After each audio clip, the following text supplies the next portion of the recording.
If you want to be emotionally real with women without killing her desire for you, you need to redefine what vulnerability is. Therapists, coaches, and books tell you to be vulnerable. Then you do it and watch your relationship die in real time. That advice failed you because it lacks context. But there's a more powerful way to do it. And in this video, I'm going to break it all down. This is your 3-step system to finally be authentic with women without looking weak. Now, before we jump into it, you have to keep in mind the most important detail of this entire video that everyone likes to leave out. If you don't choose the right woman with the right character for you, even doing all the right things will get you punished. It's like trying to grow an oak tree in salt water. You can have perfect sunlight, ideal temperature, the right nutrients, impeccable technique, but if the basic medium is hostile to what you're trying to grow, all your skill and effort just speeds up the drowning. The environment matters more than the method. Character incompatibility isn't a problem you solve with better behavior. It's the wrong soil entirely, and your relationships are very much the same.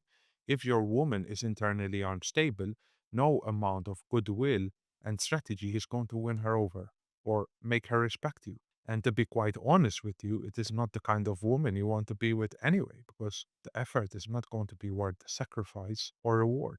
So before you even consider having something real with a woman, just ask yourself, does this woman align with my core values? Does this woman have a stable character? Is this woman physically and intellectually compatible with me? If you don't align on the fundamentals, the relationship is already doomed. So ask yourself those questions before even trying to fix the dynamic itself or move forward. Now, if the answer is yes and you do see a future with her, the next best thing to do has nothing to do with her and everything to do with your internal world and how you project it onto her. You see, most men lose desire when they're being vulnerable because of their mentality going into it, not because vulnerability itself is going to kill anything that's there. It's like thinking the gym will make you weak because you're sore afterwards. The soreness isn't the issue.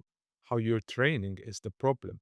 If you're collapsing form, ego lifting, and thrashing around hoping for results, yeah, you'll get hurt and make no progress. But if you're controlled, intentional, and building from a foundation of strength, the temporary discomfort is just part of getting stronger. So vulnerability works the same way. Most men do it from a place of lack, seeking validation, trauma dumping without boundaries, or just using it as a plea for her to fix their problems. It's exactly that energy that kills existing desire. Because when you're vulnerable from a place of strength, you're self aware, grounded, offering depth rather than dependence. It can even serve as an opportunity to deepen the attraction instead of destroy it. It's simply the mentality you bring to the vulnerability that determines whether it builds or breaks you. Now, before bringing something forward to women, you have to practice what I like to call self regulating, and you can simply think of that using this APC formula,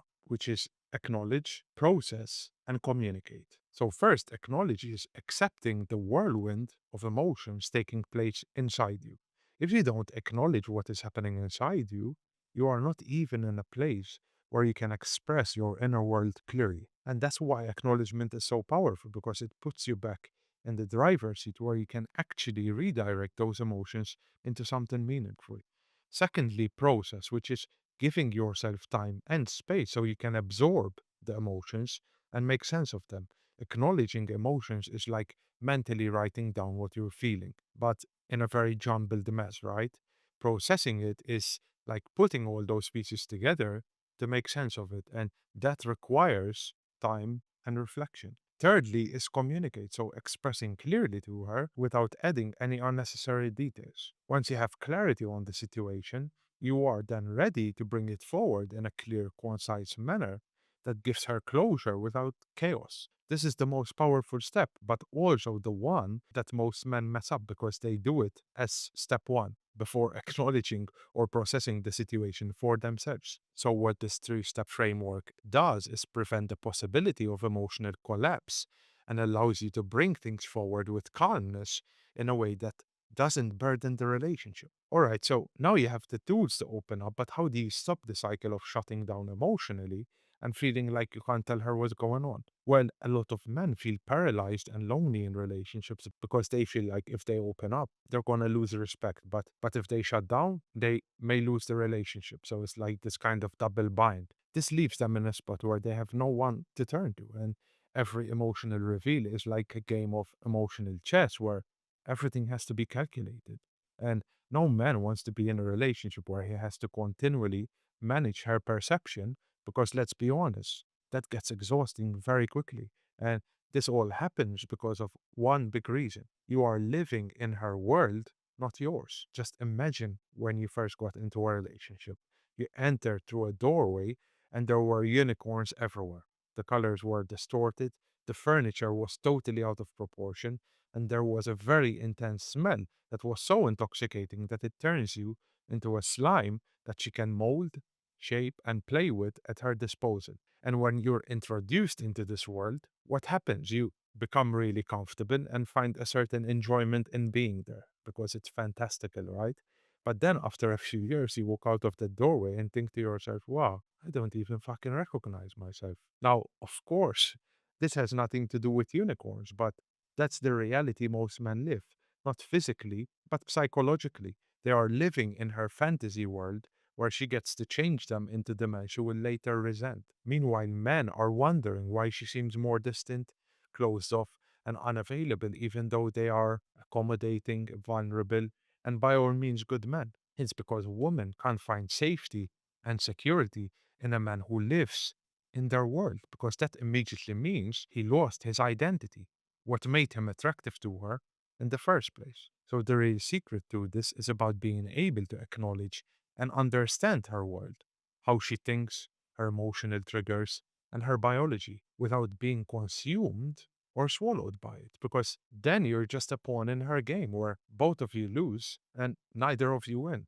So make an effort to firstly understand the landscape of her emotions, what is going on in her head. Secondly, to label those emotions so she knows you actually understand.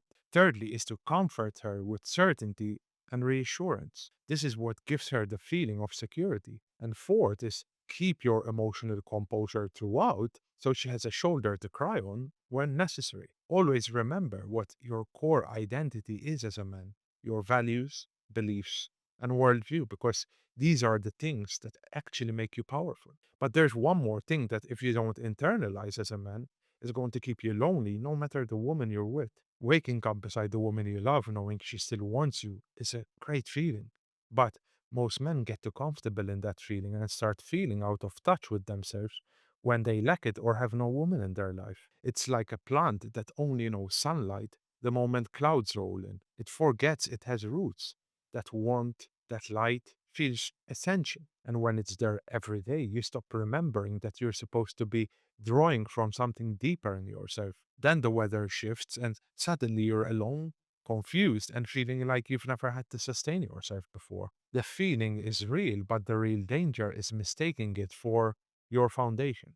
So you have to become comfortable with being alone because, above all else, it builds character and independence, which are both very crucial for a man to remain himself in a world that's constantly trying to change him. I've learned the most about myself when I was alone because I was forced to look at myself with clear eyes and confront my own demons. And ironically enough, my relationships improved tenfold after that because after long stretches of enjoying my own company and having to go through certain heartbreaks all on my own, I had a very strong take it or leave it attitude that naturally drew women to me because at the end of the day, that's what women want. A man who is pleased with his life, doesn't need her, but wants her. That's the most powerful position to come from. Now, if you are serious about building something real with a woman who naturally chooses you, for a limited time, I'm offering a free 30-minute strategy call where we find out where you're stuck and also give you a personalized action plan to immediately implement in your life. If this sounds like you, click the first link in my bio, centeredman.com, to lock in a spot. Thank you for listening, and I'll see you in the next one. Take care.